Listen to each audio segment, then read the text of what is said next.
The Curbsiders podcast is for entertainment, education, and information purposes only, and the topics discussed should not be used solely to diagnose, treat, cure, or prevent any diseases or conditions. Furthermore, the views and statements expressed on this podcast are solely those of the host and should not be interpreted to reflect official policy or position of any entity, aside from possibly Kashlak Memorial Hospital and its affiliate outreach programs, if indeed there are any. In fact, there are none. Pretty much, we aren't responsible if you screw up. You should always do your own homework and let us know when we're wrong.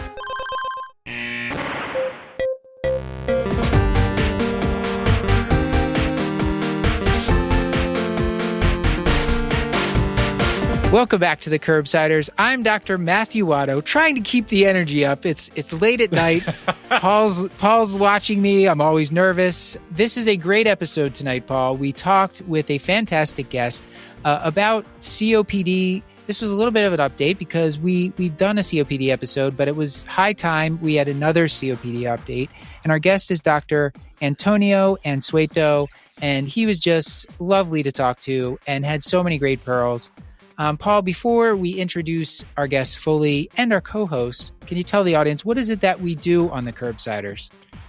Happy to, as always, Matt. It feels like it's been a while. We are the internal medicine podcast. We use expert interviews to bring you clinical pearls and practice-changing knowledge. And as you alluded to, we have another co-host joining us, the producer extraordinaire, master pulmonologist, medical education whiz kid, Dr. Cyrus Askin. Cyrus, how are you? Oh, I'm doing great, Paul. How are you? Good. I'm great. Thank you so much for asking. You know, Matt could have asked, but he didn't. Cyrus, I heard you recently moved to El Paso. Matt, you are correct. Yeah, El Paso, Paul. I spent a month there one night. You remember that Seinfeld episode, Paul? No? Oh. Nothing? Kramer makes that joke? No. Yeah, it's good. Oh, gosh. That's, I mean, you know, I get 99% of the Seinfeld jokes in that one. I can't remember the episode, but Kramer definitely makes the, and then he laughs like way too hard. So anyway, I thought I'd give it a shot. Sorry, audience. No, I mean, you have almost the exact comic timing of Michael Richards, so I'm surprised it didn't work out. But okay, Cyrus, sorry to interrupt. Please tell the audience, what is it that we talked about on this episode, and tell them about our guest. You got it, Matt. So for this episode, we're very excited to host Dr. Antonio R. Anzueto. So Dr. Anzueto, he is a professor in pulmonary and critical care at UT Health San Antonio. He's also chief of the pulmonary section for the South Texas Veterans Healthcare System, the Audie Murphy Memorial Veterans Hospital, where his additional responsibilities include medical director for the respiratory therapy department and medical director for the pulmonary function lab. In addition to all of this, Dr. Anzueto is a fellow of the European Respiratory Society, the American Thoracic Society, and is a longstanding member of the Gold Scientific Committee responsible for publishing the annual COPD guidelines followed by clinicians around the world. So it should come as no surprise to our audience that we had him on to talk about updates in COPD. And so really during this episode, we reviewed some of the long-established tenets of COPD management and discussed some updates since our last recording in 2018 with Dr. Denitsa Blago. Cyrus, did you have a pun? Matt, how did the beef brisket develop COPD? I don't know, Cyrus. How? Well, it's smoked for too long. I kind of like it, Paul. I kind of like it. I tried. all right. I think I'm not going to attempt any more puns after I fell way flat on my face with my El Paso joke. But I'll have to see if I can chase down that Seinfeld clip for the show notes. All right, let's get to it. A reminder that this and most episodes will be available for free CME credit for all healthcare professionals through VCU Health at curbsiders.vcuhealth.org. Let's get started. Antonio, we've been talking for a little while here. I'm really excited for the audience to hear all about COPD. But first, I think they just want to know a little bit about you. So they've heard your formal bio at this point, but can you tell them like a little bit about yourself and maybe a hobby or interest that you enjoy outside of medicine? Well, first, thank you for inviting me. I think it's very excited to be here with you all. I had a really weird hobby. Since I was a kid, I memorized airlines timetables. So I know who flies where. And now these days, with the internet, and when I need to go anywhere, I tell the travel agencies what I want. I already have plan B and C. If anything happens, I just go to the desk or I call the help desk and say, I need you to book me on this flight, and this flight. This is what I need. So it's a weird hobby, but on the other hand, it's very handy when you have to travel and sometimes there don't seem to be that many options for you to take. And internationally, it's very handy.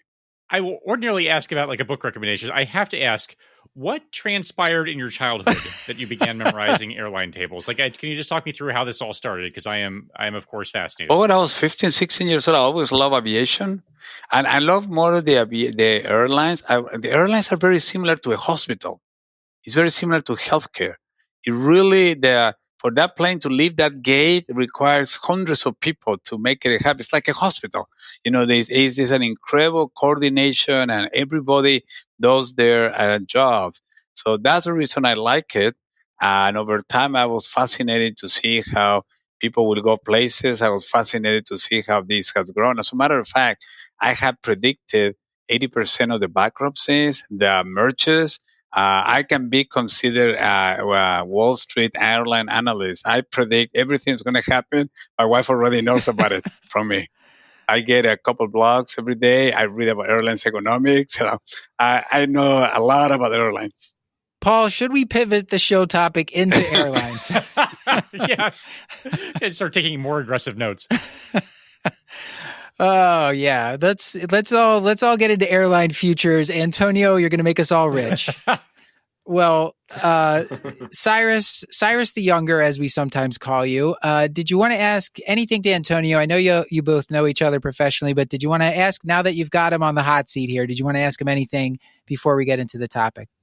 Yeah, I kind of want to know about the next get rich quick scheme, I guess. But no, in actuality, I'm always looking for advice from peers and colleagues and mentors. So any meaningful or important advice, Antonio, that you received at any point in your career that you'd be willing to pass on to us here? I think the advice that I got from the person I started working with was keep your eyes open and be open-minded. So I have a friend every time he sees me say, Antonio, when you going to focus on something? You are like in COPD, you are in pneumonia, you are in sepsis, you are in mechanical ventilation, you are part of the Berlin conference of ARDS, you are everywhere of those. And it's like, it's something, a lot of things are linked together, hypoxemia, respiratory failure. But my advice is have your eyes open. If anything you like, just go for it, just go do it. And go for it. You now been in El Paso, you're in a very unique situation. It's probably will be not much support in certain area in pulmonary. Pulmonary has grown tremendously. I don't know how much support you have in pulmonary hypertension or interstitial lung disease. But you say, well, there's not too much support about that. I will be the expert on pulmonary hypertension.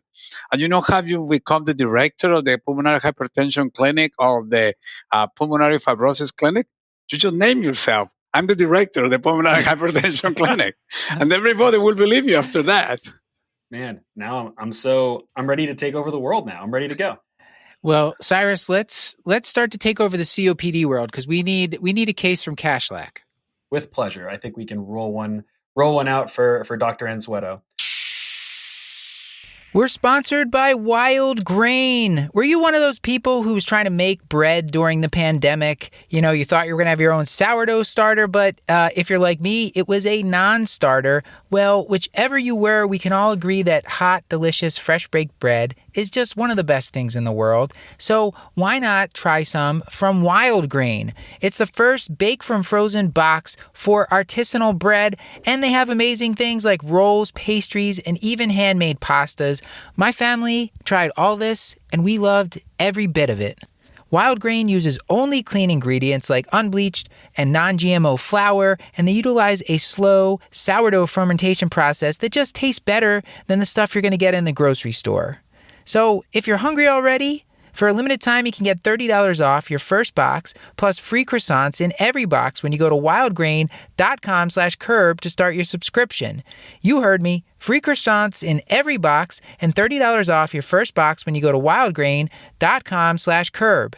That's wildgrain.com/curb, or you can use the promo code CURB at checkout. So our case from Kashlak Memorial is Miss Vanessa Rodriguez, who is a new patient coming into established care with us. She's a 58-year-old with a long-standing history of smoking, averaging a pack per day since she was 24. She recently retired from the military, having served about 30 years. Her military career included several deployments to the Middle East. Since retirement, around 4 years ago, she's gained about 30 pounds or so, and her current BMI is 32. During review of systems questioning, she reluctantly admits that she continues to smoke and, over the last few years, has noticed increasing dyspnea, worse with exertion, which has kind of limited her ability to get back into an exercise routine. She also notes the development of a productive cough. So, of course, this is all sounding potentially maybe like it could be a COPD, a new diagnosis. But before we carry on with the case and continue to unravel things here, over the last few years, has the definition of COPD or understanding of COPD changed appreciably, specifically regarding things like biomarkers or pathophysiology, things like that? Oh, before I answer your question, I think it's very important to emphasize this is a lady in her 50s. Most of the people won't suspect that she may have COPD. The image that we have is a COPD is a 78-year-old man that's coughing there, that keeps smoking, and has smoked all his life. But that's not true. The newly diagnosed COPD, over 50% of the newly diagnosed patients are under the age of 60, and around 60% are females. So I think it's very important to emphasize that women in their 50s can have COPD. And this is an emergency because this lady, if she doesn't get diagnosed, what's going to happen is when she's 62, 63, her disease will be advanced to the point that she will have a very severe disease when I have the diagnosis. So, going back to your question, we should suspect by history that may have COPD. The diagnosis has to be made with the spirometry. But one of the challenges that we had, and this is something we work on goal 2022, and keep your eyes open for 2023, but we are going to refine this, is because we discuss about early COPD, pre-COPD, COPD in young patients. Why is all this coming around? This is because we are understanding that COPD starts as a child. A kid who grows in an area there's a lot of pollution, has a lot of infectious process, develop asthma at that point. When he or she turns into her 30s and 40s and starts smoking, it already has an underlying process that is going to make it develop and have the COPD. So it's early COPD. How much is early? At the end of the day, it doesn't matter. At the end of the day is you identify with the spirometry, you have a fixed ratio, less than 70, you do have a fifth obstruction, you have a disease. Paul, this kind of reminds me, we talked about lipids a while back, and they were talking about like primordial prevention of heart disease. You got to start from birth, and maybe protecting your lungs from pollution and infections and things like that from birth. Easier said than done, depending on where you're born and grow up. And the mother is smoking. The mother exposed to environmental conditions, she is going to affect her offspring, her children. And her children are going to have the potential to have plus genetic abnormalities and have the potential to develop a disease. This may be a big question, but can you talk to us about the importance of spirometry to make the diagnosis? I think a common scenario is you have a patient with decades of tobacco use who has the right symptoms. Maybe they had a CT scan done for another reason that shows some emphysema. And so maybe you'll start this person presumptively on a long-acting muscarinic or something. But I guess how critical is it that we actually have the objective markers of COPD? So how important is spirometry to make the diagnosis? So let me turn the table to your question. How important is to get hemoglobin A1C to diagnose diabetes, or how important is to measure the blood pressure to make a diagnosis and make the treatment? I know spirometry is not the fanciest tool, the tool that it has a stigma. And, I understand. I'm with you. When I get those reports, I have like 50 numbers over there. The truth, I have to confess to you, nobody knows what those 48 numbers mean. You are invited to come to the national conference, the American Thoracic Society, and I call it chest physician. There are endless sessions about FEV6 and FEF2575. What do they mean? The truth is that we don't know what a lot of those numbers mean. But what we know, if you do an spirometry, and I tell my team, there is three things that you have to pay attention. First, look at the demographics in the report. Be sure that the person is sitting in front of you. If it says the report, the male is a male, is a female, is a female. because those demographic factors are the ones who determine the predictors. So if you have a male sitting and it says female, the report, so the predictors are all off. So that by itself is wrong. So just look at the demographics. Then ask yourself, this is a good test. Look at this flow volume curve. It's a nice shaped curve. It's a nice smooth lines. You had a good test. And then you look at the fixed ratio, the actual fixed ratio of FEV1 or FVC. Is it less than 70 or more than 70? That's the question that you have to answer. If it is less than 70, you have a fixed obstruction. You had COPD. And that's the end of the story. Doesn't matter what the FEV1 is, because that will tell you more severity. And that less than 70 doesn't matter that it's 65 or it's 60 or it's 45. It's obstruction. There is fixed obstruction. Now, having said that, we recognize now there is a group of individuals, and all this has been evolving as we have cohorts of smokers, and we had followed these individuals. There is a group called COPD Gene. Originally was 12,000 people. Let's bring them of the age of 45, 10-pack smoking. Be sure they are all Hispanics and African Americans, because this is a genetic study. And NIH told us we don't have money to include Hispanics. Hispanics are too complicated. We almost have to double the sample size. So let's stay with Caucasians and African Americans. I say, fine. So it was a one-time, bring everybody, take a picture, a shot of what's going on and their condition. But to our surprise, 50% of those individuals, everything was normal. And 20% have interstitial lung disease. So then we went back to the NIH and said, listen, we would like to follow them at 5 years. And now we have gone 10 years. So we're going 15 years.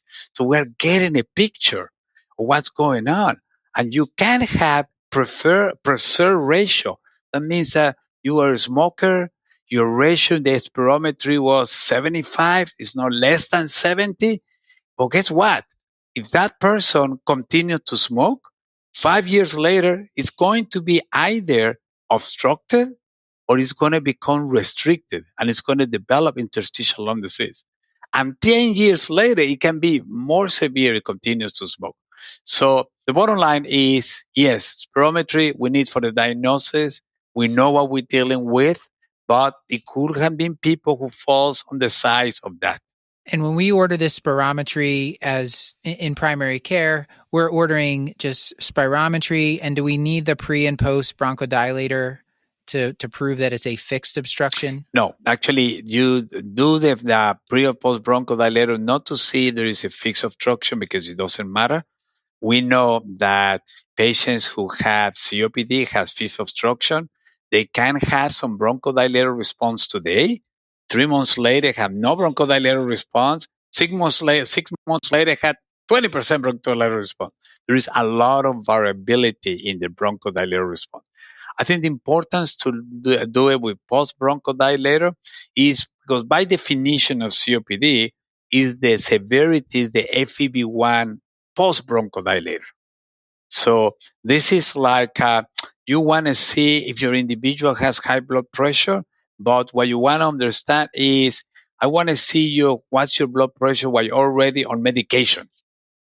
Oh, your blood pressure is still high already on medication. Damn, I need to fine tune. I need to adjust. That's the rationale to do the post bronchodilator spirometry numbers to make a diagnosis. But it's also handy. You get a lot of response, and if you add other markers in all my patients, what I do is I get IgE, I get CBC with differential.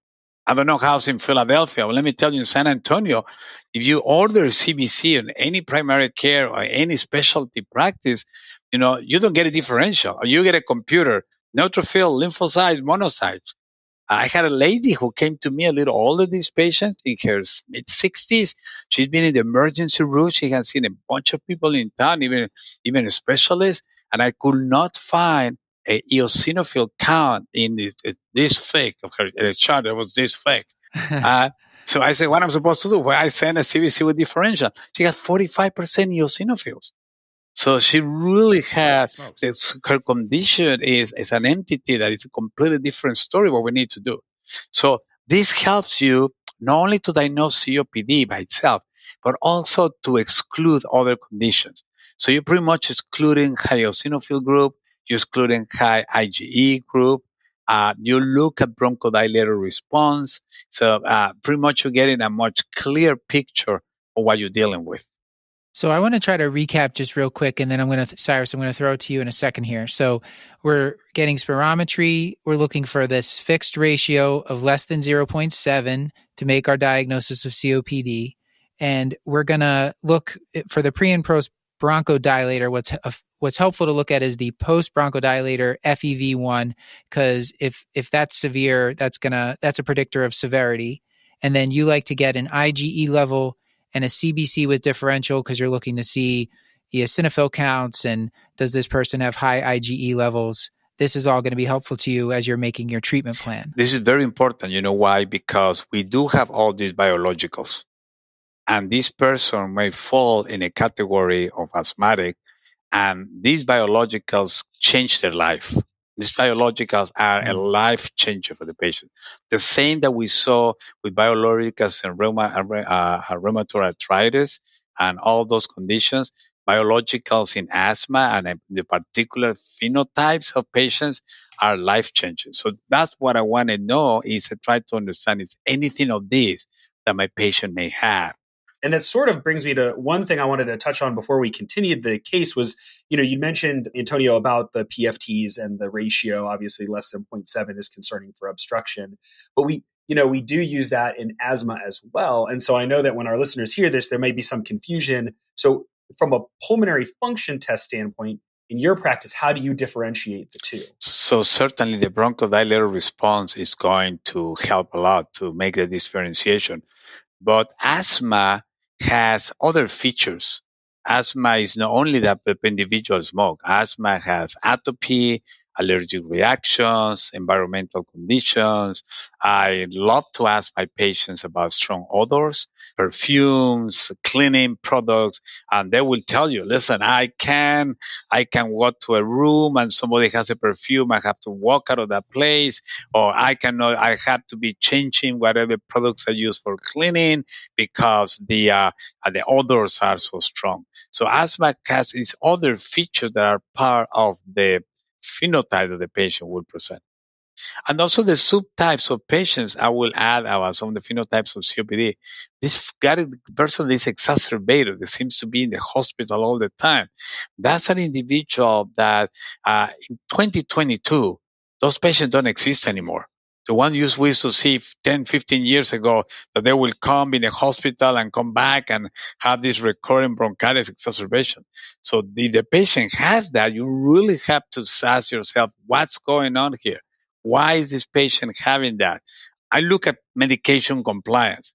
I have one of my practices is in a fully funded clinic. Everybody has insurance, but those insurance copayments can go from $10 to $250, and the patients don't take it.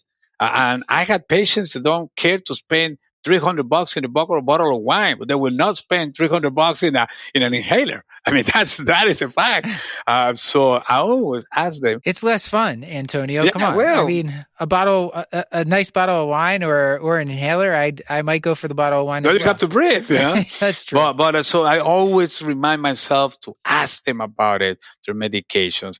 And there is another caveat that you have in respiratory: is this not a pill? I mean, everybody can swallow a pill unless you choke, but there is, and the pharmacokinetics and all that are well defined. But in respiratory, we have 28 different medications approved for COPD today and come in 10 different delivery systems. In some, you have to take a deep breath. In some, you have to take a slow breath. Some, you have to hold the breath. Some, you don't have to hold. So the technique is something that I think is very important to emphasize, that you speak with your patient, you spend 2 minutes and ask, well, what inhaler do you use? How do you use? Do you have any questions? And you've been using it. Because those variables are crucial before you make any changes or any interventions in your patients. Any resources that you like for teaching those things? I feel like that is, especially in the primary care setting, that is, I think, sometimes a nuance that goes unappreciated, or we just don't know exactly what to tell the patient. Do you have any online resources that you refer patients to, or any handouts that you go over to actually make sure that their technique is appropriate? Yes, Chess has a series of websites. There is a website called Wipe, Asthma Wipe COPD. Those have a lot of graphics, techniques, reminder, help to the patients to use the delivery devices. And I believe National Jewish has a website as well that has some videos on inhalers. So we can link to those in the show notes for the audience for sure.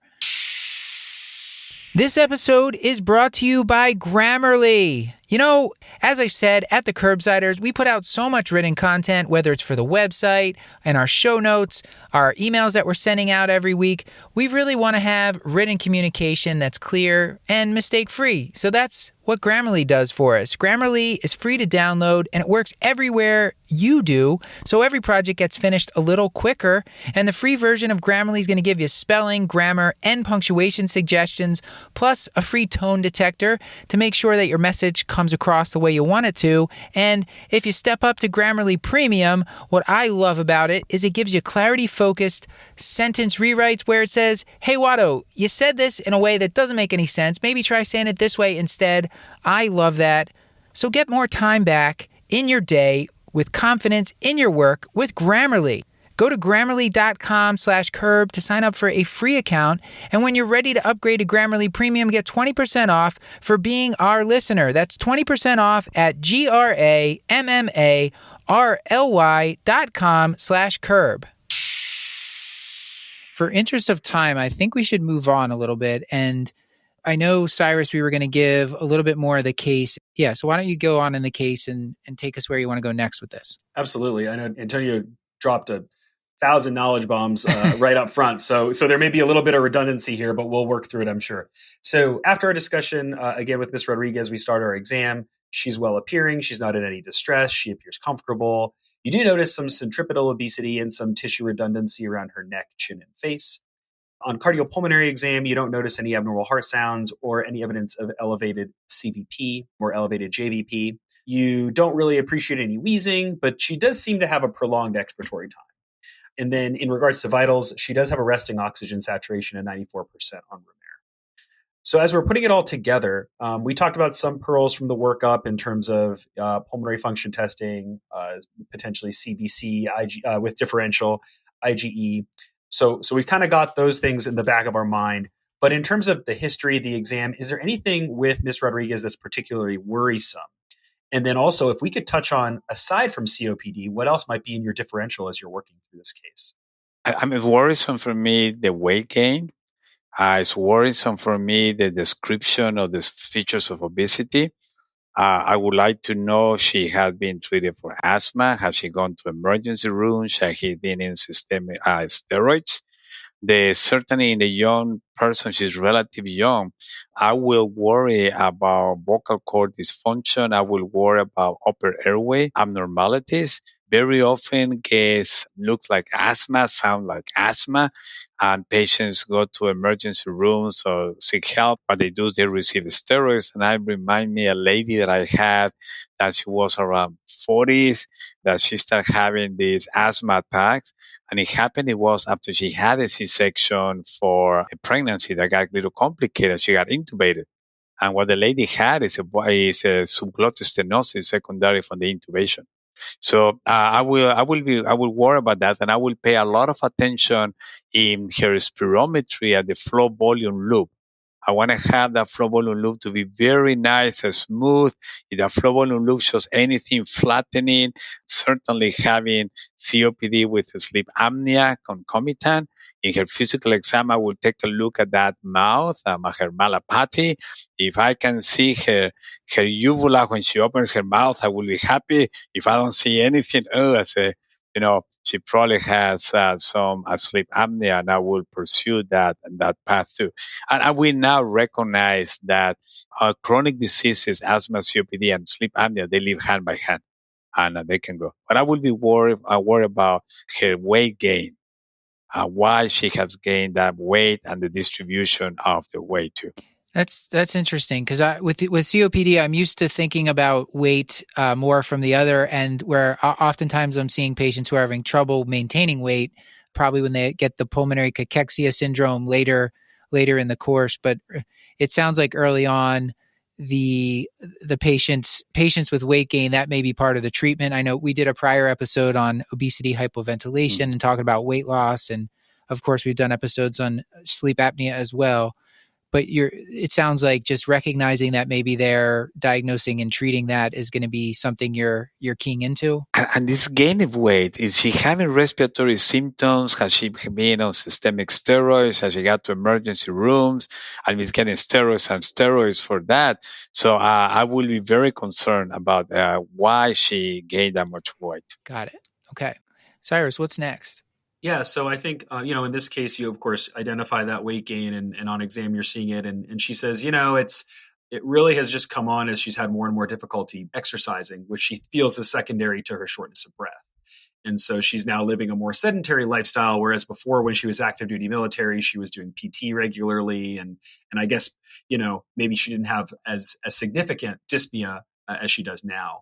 So you kind of examine that a little bit. She's not been on systemic steroids. She hasn't had a lot of ER visits. It just sounds like her symptoms have been smoldering for quite a while, and she just has been not able to address them until now. And so at this point, we've talked about differential diagnosis. And so we're going to send her to the PFT lab, as you said. We're going to get some pulmonary function tests.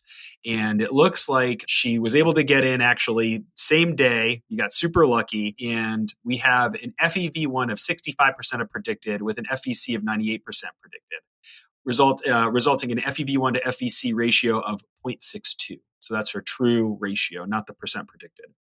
She then was given bronchodilator, and her FEV1 actually improved a little bit from 65 to 70%. And the ratio also improved slightly from 0.62 to 0.65.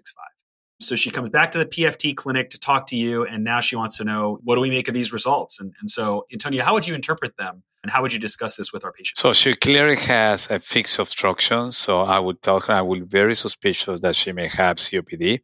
She has a fixed obstruction. And the moderate obstruction with the level of the FEV1, FVC. Some of my concerns, especially, had been of the military, and she was deployed in the Middle East.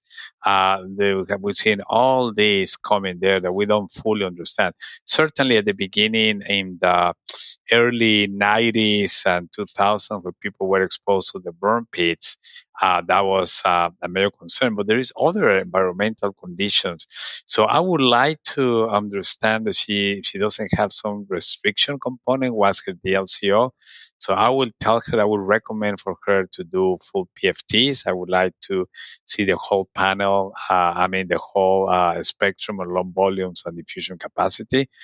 If imaging if I will do anything, I will go for a CT, not for as much for cancer, as look at there is any other abnormality in her lungs, suspecting that she may end up having some mixed restricted obstructive process.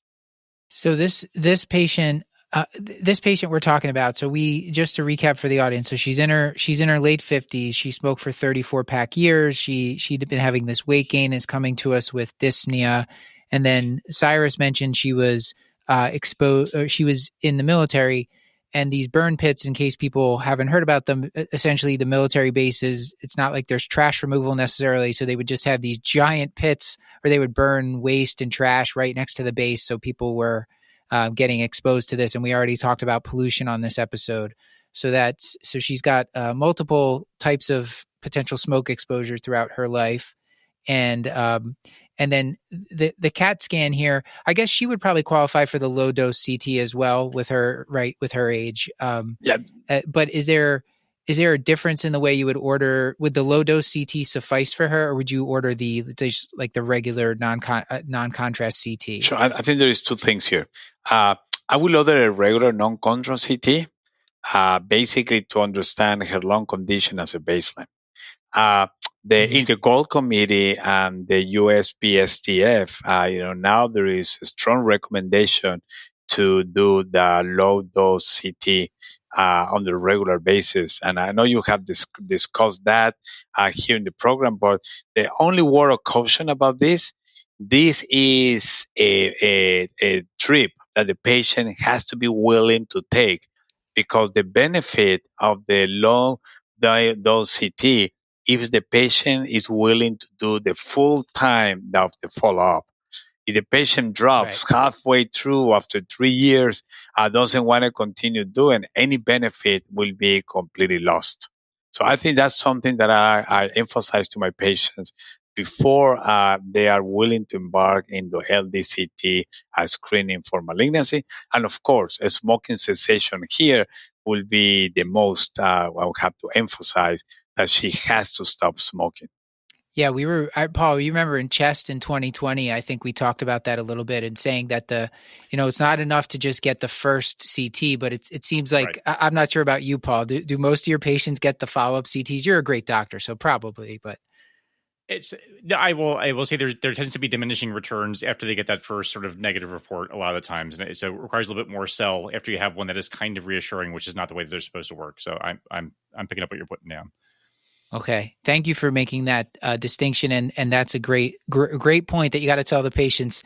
This is a long game. We have to keep checking. That's why we're doing these low dose CTs every year, because you have to be screened for that whole period. But I guess just from a practical standpoint, just so that I'm understanding, because I feel like this comes up a lot. Like, let's say this is a new patient. So you would order first a non-con CT just to get a sense of lung parenchyma, and then follow up, say, the following year for low-dose CT if you're doing lung cancer screening. Is that in practicality what that would look like? I just want to make sure I'm understanding. Yes, if she's going to go to the lung cancer screen. Yes, sir. Okay, very good. Thank you. Yeah. And it's not unusual in South Texas. A lot of people had nodules, a little stuff in their chest that we have to follow. She's a smoker. She's an active smoker. We have to follow those nodules. And this is something we have to be very obsessive compulsive, because I have seen after a year and a half, those nodules start changing and there are malignancies, even in former smokers. So I learned many years ago, you cannot bet against cancer because you're going to lose. So you have to be on top of that. Yeah. Can you talk about One Anti-Trypsin? That's something that I saw was in the guidelines, thinking about it. Is that for everybody? Do you send that, or is it just for select patients? Thank you for bringing this up, Matt. I think this is very, very important. This is the only hereditary disease, a condition that we know can be associated with chronic lung disease. And what I do with the alpha-1 testing, I get from the Alpha-1 Foundation, and you can get also to some of the companies who make the supplemental therapy. You can get the diagnostic kits. The reason I do that is because you get the blood level and you get the phenotype. So you basically get name and last name together. If the blood levels are normal, but the phenotype is abnormal, so is somebody there in the family that other people has to be tested. If the blood level of the phenotypes is MM, so there is no abnormality, that's the end of the story for the patient. So here you're not only thinking about the individual that you're talking to in front of you, that lady who's sitting in front of you, you're also thinking about this chronic lung disease that she has could be anybody else in her family who has the condition. And the Alpha-1 Foundation has done a terrific job in understanding, in partnership with the companies who make supplemental therapy. And we know now one fact, there is no age. You should test anybody, regardless of the age, for Alpha-1 to be sure that the Alpha-1 level and the phenotypes are normal. So it should be done on everybody who has any kind of chronic lung disease. Are you running into cost issues with that? Like, that would be my only concern with that plan, would just be the making sure the patient doesn't get like a $2,000 bill for genetic testing. I told you the trick. The trick is you call the COPD Foundation from your office. You can call to any of the COPD Foundation will put you in contact with the different companies who the companies who make augmentation therapy. They have developed reference labs around the country that work in partnership with the Alpha-1 Foundation. So basically, they send you to the office the kits. Some of the tests is a blood drop, they're like an AccuCheck, that you put a little panel, you just sign, put some of the information, you mail it, and then you get a fax, the results. On some, there is a little swab, a mouth swab, depending what company, but it's 100% free for the patient. And if there is anybody in the family that needs to be tested, you can do the same. It will be 100% free. And then I guess the reason they do that is because if we find people that need treatment, then these companies also provide treatment. But yes, and furthermore, you have alpha-1 deficiency or any kind of genetic abnormality, your insurance can go off the roof, and nobody may insure you. Through the Alpha-1 Foundation, they have a system that can be anonymous, and if the person is deficient, can receive anonymous augmentation therapy. Like her insurance company never finds out about that and never shows in the records. Wow. And that therapy is just the replacement of the alpha-1, right? Like the deficiency. Yeah, that's augmentation therapy that can cost $70,000 to $80,000 a year. Oh my gosh. Oofa. Yeah, that can be very expensive. And the insurance may just, but the companies and the Alpha-1 Foundation have developed systems, support patients. The Alpha-1 Foundation is unbelievable what they have done for this. All right. Okay, we will link to that for the audience. That's a hot tip there. Okay, Cyrus, where are we going to next? So we've talked a lot about some of the workup elements. The one thing we hadn't mentioned, I don't know, Antonio, how do you feel about those Aero allergen panels, those like IgE allergy screens that you can get? In South Texas, I do it because there's a lot of allergies here. It's different times of the year. But, I was in Chicago a couple of weeks ago. I was crying and dying of the allergies there. I think it's all over the country. I don't think we talk about it in the South or South Texas, but it seems to me it's all over the country. And I do it because you wanted to better characterize your patient and you want to better understand what other alternatives to give.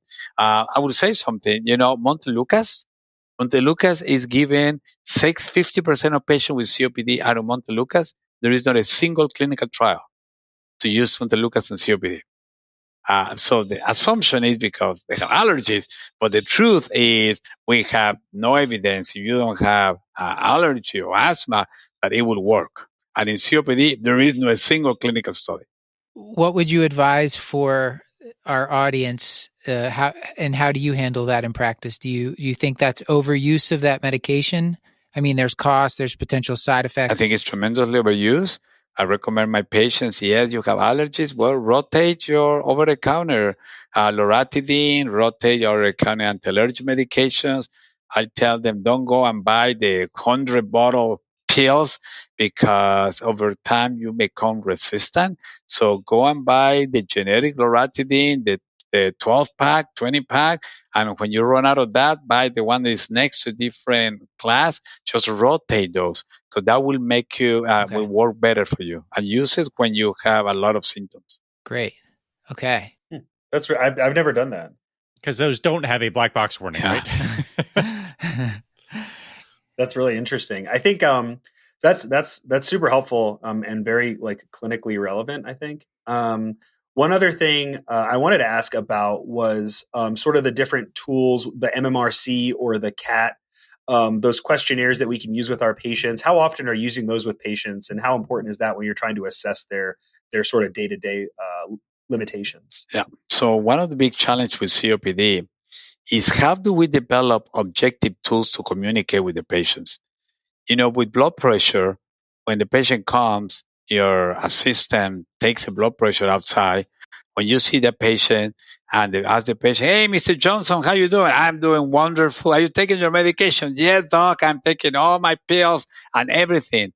But that blood pressure it was taken before you saw him, it was 280/200. So that is something is wrong there. Either he's not taking the medication, you really have to intervene. Now, how can we do that in COPD? In COPD, what we need is an objective tool. The MRC is the simple score. It's one question. It's a Disney score. How do you feel short of breath? What I do in my practice is when the patients register, they handle to them in a piece of paper. In one side is the MRC, the other side is the CAT score. 8 questions. You just add it on. Anything above 10 is bad. Above 15 is bad. Above 20 is really bad. It's very symptomatic. It's very sensitive also to look at interventions. So clinical studies have demonstrated that you can improve the CAT score from 20 to 10 with interventions. So you have here a win-win. You have a baseline, and then you use it later on when the patient comes, and then you know what's happening with his or her symptoms. Furthermore, I don't know you guys are really efficient, but I always run an hour late in my office, in my clinic. So when I walk in at 3 o'clock with a 2 p.m. appointment, they give me this ugly look and say, "Hey, there, Mr. Johnson, but you did this paper when you were outside. See, you already have gained all this. You gave me all this information." So it'll help me to catch up with my time delay that we are having. So these objective tools, I'm very strongly supported that we should be using on a regular basis. I think this is good. These are, so the MMRC is the Modified Medical Research Council dyspnea scale, and that Paul, I like this one. It's easy, right? This is just like, do they have dyspnea with strenuous exercise, or is it like breathlessness when they're just getting dressed? And that's like the extremes of the scale. And then the CAT score, which you said that's a little bit longer, but it can quantify, and it almost sounds like you track that over time, like we do with scores for depression or anxiety, where we're trying to figure out if we've got the person in remission. That sounds pretty useful to do. Yeah, exactly that. And also the importance of the CAT score also assess what does it mean for the patient to be short of breath, in the sense of their social interactions, the activities, going out with friends. I'm so short of breath. I feel so bad. I don't go anywhere. So assess a little bit of depression, assess social interaction. So not only takes a look at the pulmonary related symptoms, take a look at what does that impact on his or her life. And the GOLD guidelines, Cyrus, there's this 2x2 table, and I think we might have already given one to Vanessa, our patient, but basically the 2x2 table says like how many exacerbations have they had and how many hospitalizations. And then on the other axis is the MMRC or the CAT score, and that kind of puts them in these group A, B, C, or D of COPD. So the FEV1 gives them part of that, right? And then there's this other based on exacerbations and hospitalizations and these scores we're talking about. And I think this is a perfect time to go into talking about treatment. So do we have another piece of the case to bring us into that? Absolutely. You read my mind. I think excellent. Dovetails really well. So, in our sort of discussion with Ms. Rodriguez, she tells us that unfortunately she's not able to keep up with her peers when they go on morning walks, often having to stop on flat terrain for a few moments just to catch her breath. And so that kind of does get to what, Antonio, you were talking about in terms of things like social isolation and impacts on patient-centered outcomes. And so she's certainly having some issues there. And so you put all that together with her FEV1 and you come up, using that table that Matt referenced, you come up with her being GOLD 2B in terms of her designation. And so I think now we should talk about therapeutic options for her because she has COPD and she has symptoms. So Antonio, can you sort of walk us through what is available, what we should be doing for our patients? How would you approach a patient like Ms. Rodriguez given these findings? I think there is anything from this conversation that we have in the take-home message is COPD is a treatable disease. We can change the natural history of the disease with pharmacotherapy. And the treatment of COPD are long-acting bronchodilators. So it's very easy for me to talk about this in 2022. We have 23 years of development of these medications. So we know the efficacy, we know the safety, we know a separated, we know a combined, how do they work? So pretty much the whole stuff have we put together, we serve to us in a silver plate. Because we don't have to worry about all the stuff. And furthermore, we know if we start that interventions, we can change the natural history of this disease. So this is a treatable disease. You can slow progression, decline in lung function with long-acting bronchodilators. You can improve symptoms with long-acting bronchodilators. You can decrease exacerbations with long-acting bronchodilators. You can even decrease mortality with long-acting bronchodilators. So the objective of the treatment is not to make her breathe better for 2 to 4 hours and be able to do what she wants to do. So short-acting bronchodilator should be used as a rescue medication only and we're doing a good job. If the patient comes back to you and Ms. Rodriguez come back to you and said, listen, you gave me this inhaler. I haven't used it at all. It's going to expire, because I haven't used it. Then you say, we're doing a good job because she had not required her rescue. So the bottom line is long-acting bronchodilators. Most of the time we start with the long-acting anticholinergics in patients who are symptomatic, like Ms. Rodriguez.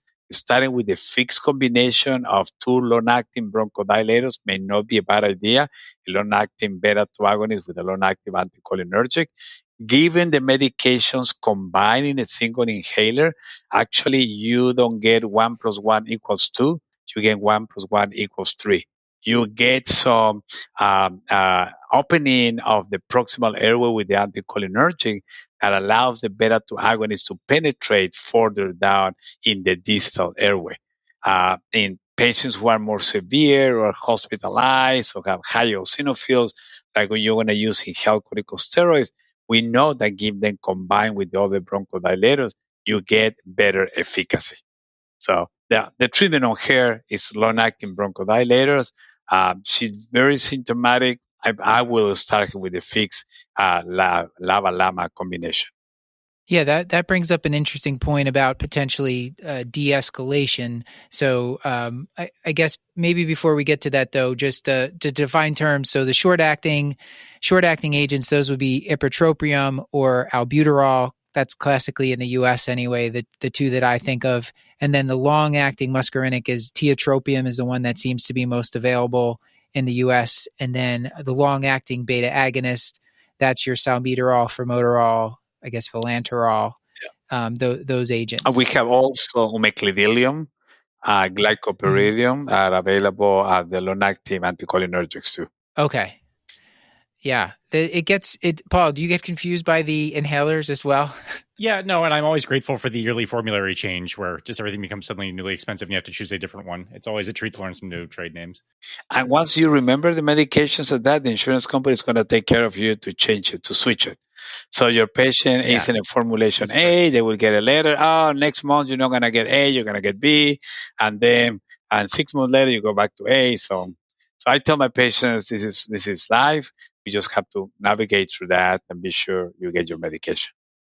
Okay, so it sounds like we're pairing the intensity of initial therapy to the degree of the patient's symptoms. And so for a patient who's not doing well, we would potentially be starting them on a combination LABA-LAMA. So, what about de-escalation? Is that something you think is a good idea? Or is this something like once you get it under control, you should just keep hammering away at the same intensity? So with the fixed long-acting bronchodilators, there are no studies that look at the escalation. And the truth is, while you're aiming to maintain lung function and sustain over time, it can be achieved with having maximum bronchodilation. And then also, I think it's important to remember there is a ceiling effect. We cannot improve our lung function forever. So it's going to be a level that they're going to go and just going to stay there. And they're going to stay there over time. In the Gorth report last year, we have a section about lung function decline that there is a couple of meta-analyses and putting some studies together that you start long-acting bronchodilators sooner. I'm talking about FEV1 of 60%, 70%. What it's going to do is going to preserve 60%, 70% for years and years and years to come. Because, the people who loses more lung function is not the patient who has FEV1 that is 40%. It's the patient who has FEV1 of 70%. The person who has more to lose. So they're going to lose more and much faster sooner. So if you don't start intervening now when it's 65, 70%, when you start intervening when it's 40%, it's going to be 2-3 years down the road. You already lost a lot of ground. So that's the point to start the long-acting bronchodilators. The sooner you want to start strong, that's going to result in improvement in symptoms. And that's another challenge that you have in a patient like this. She's a relatively young lady. Once you can improve her quality of life, can she be able to do more? She's going to stay on the medication. So compliance is not going to be an issue because she's going to feel the difference taking the medication. I think that's awesome. That's really those are great very clinically relevant pearls. There are kind of two things I wanted to ask about before we continue with the case. One is in regards to that mortality benefit that you mentioned. When I was being trained, even recently, the kind of party line, so to speak, is that the inhalers help symptoms, but there really isn't a mortality benefit. So I was wondering if you can speak to any of the kind of emerging trends in data or publications that suggest actually there may be a mortality benefit that we're just capturing. And then the other thing, which is kind of unrelated, is just talking through some of the different delivery systems, because I know that that's something that a lot of our listeners are going to be interested in, whether you use a mist inhaler or a standard HFA or something like that. Yeah, let me address the delivery system first. I think the challenge that we have with our insurance system is we don't get to choose the delivery system. The insurance company has chosen that for us.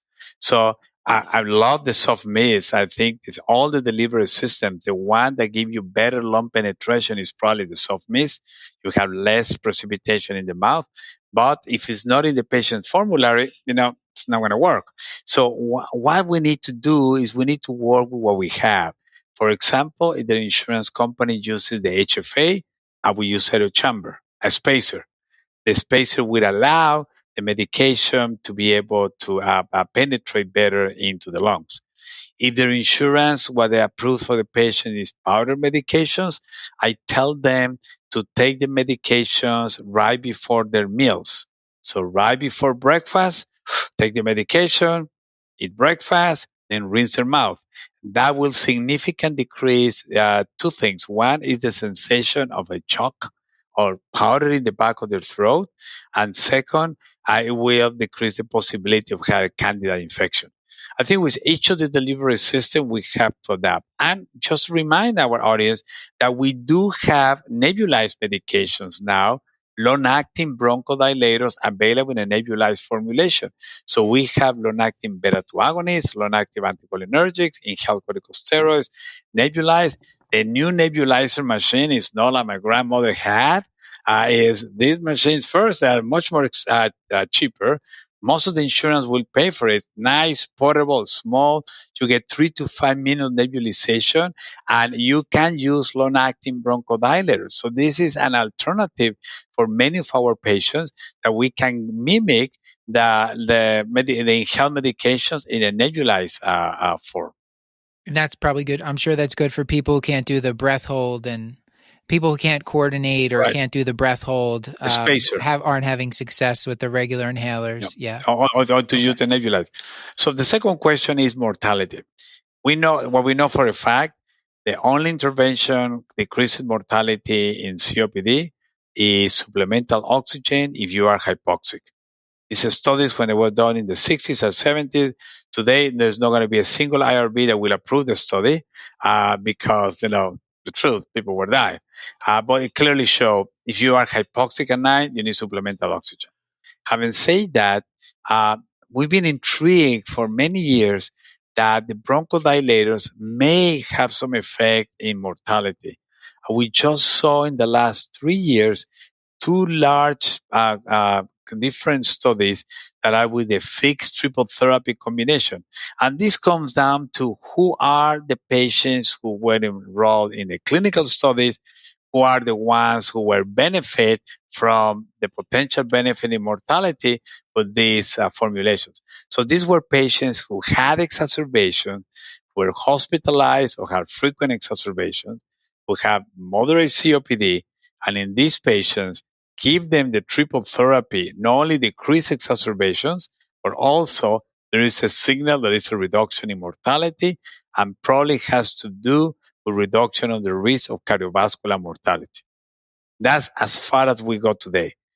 We're not going to see a FDA label approval because there's still a lot of holes. Still, we need to have randomized studies. We need to better understand why there is a cardiovascular protection. We need to be sure that the cardiovascular treatment in all the groups were similar. It's a lot of stuff that we need to see. But over and over, we're continue to see some data which says, yes, we may be doing more that improve lung function, quality of life. We may be impacting mortality. Antonio, you reminded me mentioning the triple therapy there, you reminded me. So the inhaled corticosteroid, when I was coming up, Paul, we used to put everyone on inhaled corticosteroids and a long-acting beta agonist, right? Right. But we would also do this simultaneously while blasting them with systemic steroids. So like maybe like we're tickling their lungs with a little bit of steroids and then they're getting like these whopping doses of methanol. Yeah. Sorry, but yes, Matt, that is correct. And probably fluoroquinolones as well. But we're not talking exacerbations here. I just mean for chronic COPD treatment, the inhaled corticosteroid, adding that component on, it seems like that's now sort of been pushed towards the back.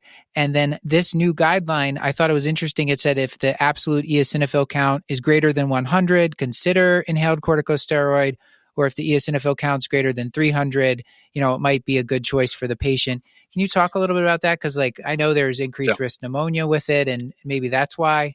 Everything we do in life, we pay a price. Or we make our patients pay a price. So my patients come and tell me, you give me this medication, but in the TV it says this medication can increase the risk of pneumonia. And I say, yes, I give you this medication because you have high eosinophils, you had an exacerbation, you were hospitalized with exacerbation, and you have 3 times last year that need to have antibiotics and systemic steroids, so you exacerbate 3 times. So in those individuals having inhaled corticosteroids, the risk benefit in the reduction in exacerbation is much higher than the risk of developing pneumonia, osteoporosis, all the other side effects of corticosteroids. Having said that, in goal, we talk about that this intervention should be a two-way street. What I mean is, yes, we added 2 years ago, you were having these exacerbations, or you had your eosinophils elevated, you don't have that anymore. Do you need to continue to be on that? And there are 8 clinical studies that have shown that individual, you de-escalate, you remove the inhaled corticosteroids, and you leave the patient, the person with the fixed LAMA combination, the efficacy in lung function and the efficacy in quality of life and exacerbation prevention is going to be preserved. So you're going to de-escalate the inhaled corticosteroids, you de-escalate to the fixed LAMA combination.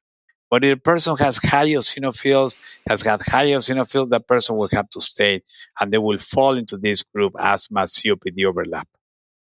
And these are blood eosinophils that we're talking about, sir. For the audience. And it's figure 3.1 in the GOLD guidelines, has a nice kind of a stoplight format. It's like green, yellow, and red, and it tells you, reminds you who should be potentially prescribed, may benefit from ICS treatment. And so I found that really helpful and something that was a new concept for me. I know we're probably towards the end of the things here as far as the interview goes, because it's getting late. We want to be respectful of your time. So, Antonio, we've talked about medications that we can use with Ms. Rodriguez, but while we were off air in timeout, we kind of talked about this COPD tripod, if you will, and really the pharmacologics are just one leg of that tripod. The other 2 legs being pulmonary rehabilitation and smoking cessation. So, do you think you could talk to us and our audience about how you approach these topics and the importance of these topics with our patients? Yes. So what I approach is I would love my patients to go to pulmonary rehab. That's an endangered species in San Antonio. There is 2 sites in the whole city. So I tell my patients, listen, I need you to move. I need you to get out of the house. I need you to walk to the mailbox. I need you one day to do it for 5 minutes, maybe next week to do 15 minutes. Then you may go to half an hour. You will slowly prolong, you will build up. Furthermore, leave your phone at home, disconnect from the world. This is your time for you to do something for yourself. So I think rehab or some form of exercise is very important. The second area that I think is very important is a smoking cessation. And a smoking cessation is being a place that has been underestimated because, I know he smokes, she smokes. I had a gentleman had Mr. Ames in his pocket all the time. I said, Mr. J, you have to stop. We need to get rid of your Mr. Ames. And one day he came without Ames. I said, doc, I have a heart attack and I thought this stuff is going to kill me. I'm 100% convinced that every single person who continues to smoke They want to stop. They understand they have to do it. But this is probably one of the most horrible addictions. My patients ask me, well, I stopped smoking. Should I go on electronic cigarettes? I said, no, don't do that. Don't do those electronic cigarettes. Don't do that stuff. We don't know how bad they can be. But we know how bad smoking. Stay with that. Try to work into stopping and to cut.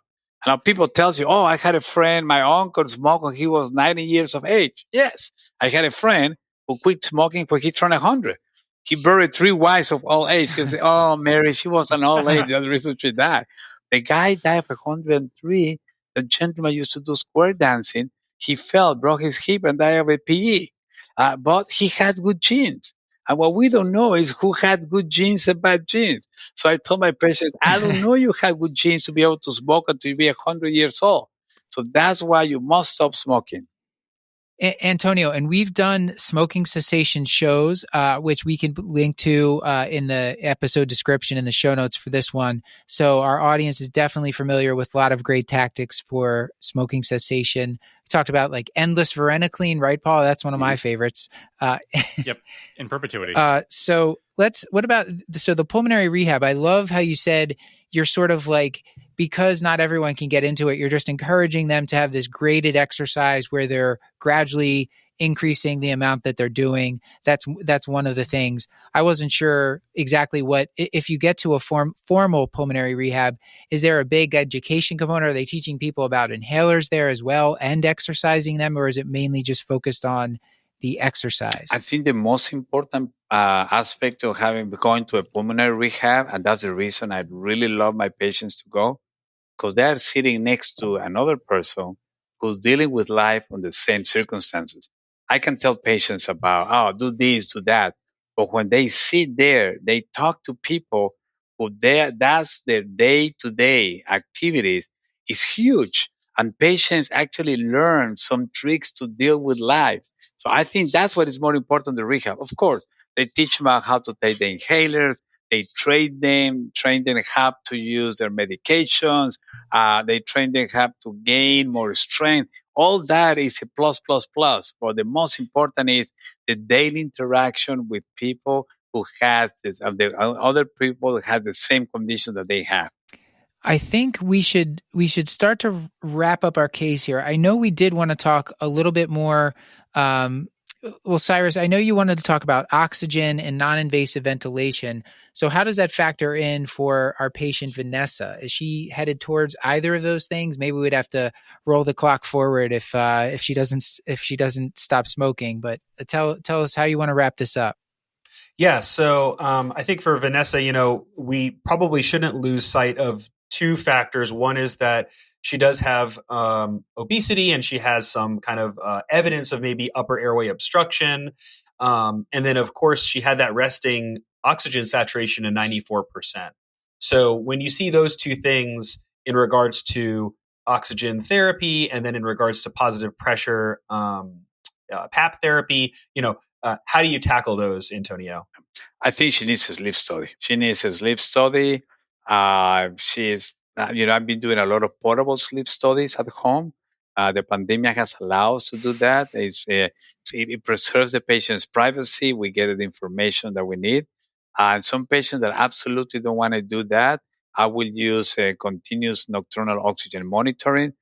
This is pretty much non-invasive and you can get huge amount of information. So I want to understand if she's hypoxic during the night, but very likely she's going to have obstruction.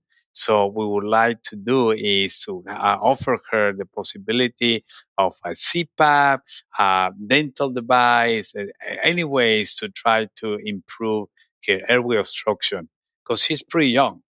We need to buy her 20, 30 years of good quality of life, unless she's going to start having pulmonary hypertension and other complications. I think that's a great point. And, I like to see my patients with a SAT of 100%. So should I just slap oxygen on this patient out the door? Or, what are we doing with that SAT of 94% at rest? Well, it's not, we know that even that she will desaturate on exertion and drops to the upper 80s, supplemental oxygen is not going to impact her life. It's not going to do anything. I think what we need to go to the bottom to understand why is she hypoxic. and what happens when she does. And she may not be hypoxic during the day, but she's hypoxic at night. Yeah, so when you get the home sleep test, because that seems to be in the past couple years, Paul, has this reverted for you too, where most patients just defaulting to home sleep tests now? Yeah, absolutely. Yeah, and so you get these reports back that it gives you the apnea hypopnea index, and then it also gives you the ODI, the oxygen desaturation index, and it tells you how much time they spent below 90% in various. So what are you looking at there, or what's significant when you're reading those reports? Like, what's a significant amount of hypoxia? Well, basically, if the amount of time that they stay with oxygen saturation below 90%. So if the person has a little bit, a couple of minutes here, a couple of seconds there, a little dips, that's probably not relevant. But if the person has 30% of her time, and this lady of her time at least below 88%, she has severe hypoxemia. And basically what you want to do is you want to put some money in the bank to start treating her and to prevent pulmonary hypertension, to prevent cor pulmonale, and a very significant progression of her condition. Yeah, and then for these people, are you recommending like non-invasive ventilation, CPAP, or because if they have just the AHI that's elevated, you're going to treat with CPAP, right? Right. But if they have the AHI that's elevated and 30% of their time where they're below 88%, you're also giving them oxygen with that, or just because couldn't the CPAP as well just overcome it? I guess you wouldn't know without an in-lab study. Those patients, either you do a CPAP titration if the patient don't want to do it for X or Y reason. What I do is I give them the supplemental oxygen, and then later on, after a couple of months, I measure their nocturnal oxygen monitoring with and without oxygen. Mm. So in that way, I can get one night with oxygen, one night without oxygen, so I can better understand what's going on. And I can show the patient, this is what's happening. That's the reason you should do this or you should not do this. Right. So they'd still wear the CPAP, but just with or without Yes, sir. oxygen, you'd repeat Yeah. the test. And then that makes sense. I think that's a good point too, because I think really if they have obstruction and you have them on PAP therapy and their AHI is ablated, they shouldn't need supplemental oxygen unless there is another contributing factor that you're missing. And so I think that approaching it that way is the same way I approach it, where I'll test my PAP therapy and make sure that it's working with oxygen desaturation studies on PAP. And if they're still desaturating, that either means my PAP is not effective, or it means that maybe this is a person that has heart failure as well. And so I have to be, more aggressive with their diuretics. And I think those are important points to remember.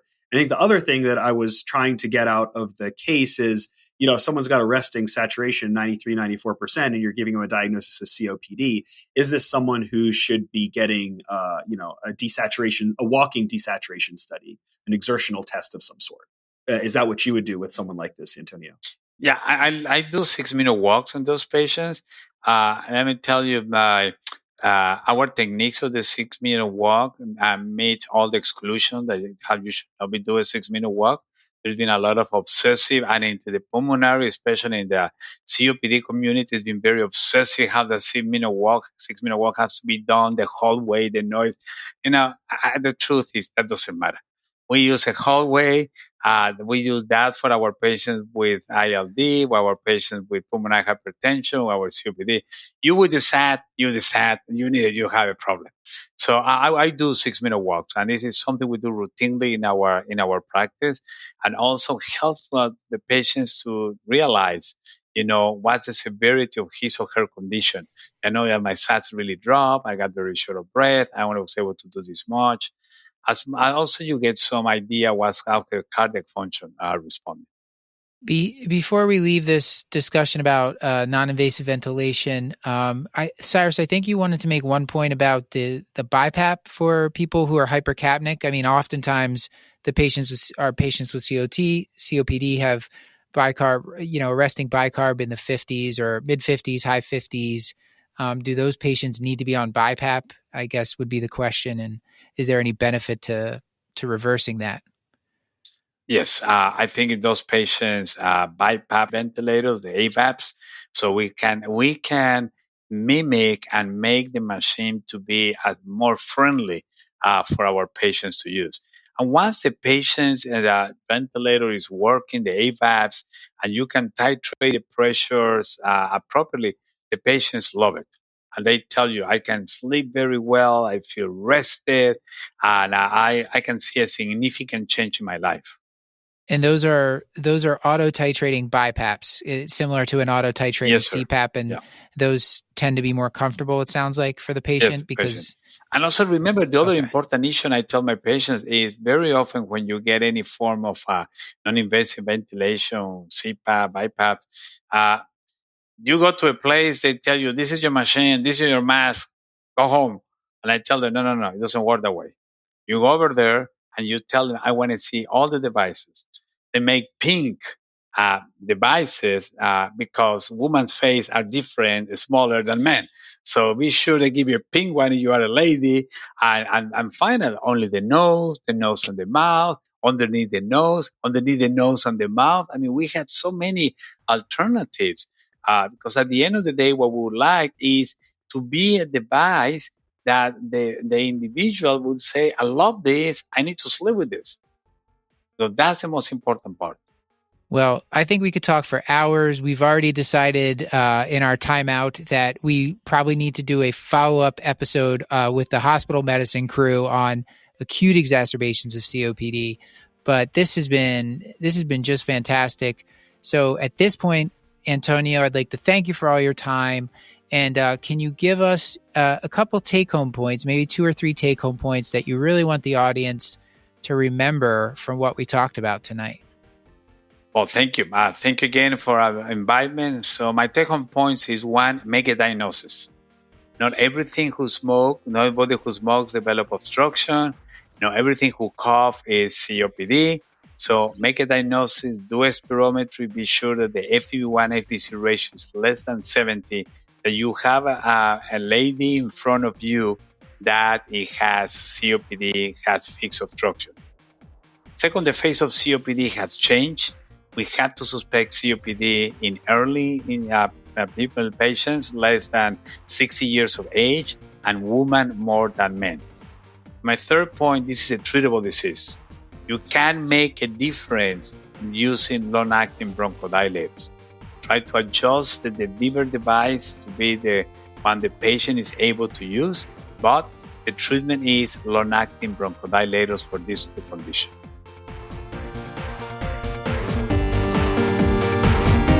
This has been another episode of the Curbsiders, bringing you a little knowledge food for your brain hole. Yummy. Great. Get your show notes at thecurbsiders.com, and while you're there, sign up for our mailing list to get our weekly show notes in your inbox. Plus, twice each month, you'll get our new Curbsiders Digest, recapping the latest practice-changing articles, guidelines, and news in internal medicine. We're committed to high-value, practice-changing knowledge, and to do that, we want your feedback, so please subscribe, rate, and review the show on Apple Podcasts or on Spotify. You can also send an email to thecurbsiders@gmail.com. A reminder that this and most episodes are available for free CME credit through VCU Health at curbsiders.vcuhealth.org. A special thanks to our writer and producer for this episode, Dr. Cyrus Askin and Dr. Deb Gorth. And to our whole team, The Curbsiders is produced and edited by the team at PodPaste. Elizabeth Proto runs our social media, and Stuart Brigham composed our theme music. And Paul, with all that, until next time, I've been Dr. Matthew Frank Watto. And I've been Dr. Cyrus Askin. I remain Dr. Paul Nelson Williams. Thank you and goodbye.